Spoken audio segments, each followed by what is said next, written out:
Rajkot city ખાતે 74મી all India police hockey ટુર્નામેન્ટનું આયોજન થઈ રહ્યું છે. તો 4મી તારીખે ડિસેમ્બરમાં સવારે 9 વાગે રેસકોર્સ ખાતેના પોલીસ હેડક્વાર્ટરના પરેડ ગ્રાઉન્ડમાં એની ઓપનિંગ સેરેમની છે અને 14મી તારીખે અગેન પરેડ ગ્રાઉન્ડમાં જ એની ક્લોઝિંગ સેરેમની રહેશે.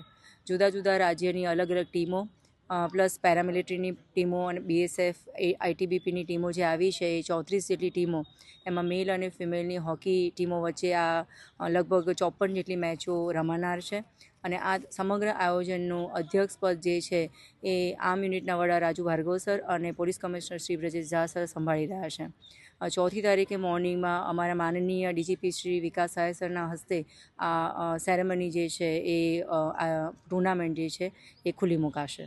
અત્યારે હાલમાં જે રીતે જુદા જુદા રાજ્યોમાંથી ટીમ આવી રહી છે એ રીતે હું છેલ્લો આંકડો કહી શકું તો ટોટલ 34 જેટલી ટીમો અત્યારે પધારી ચૂકી છે અને એમની વચ્ચે આયોજન થશે અને 54 જેટલી જુદી જુદી મેચોનું અહીંયા આયોજન થશે.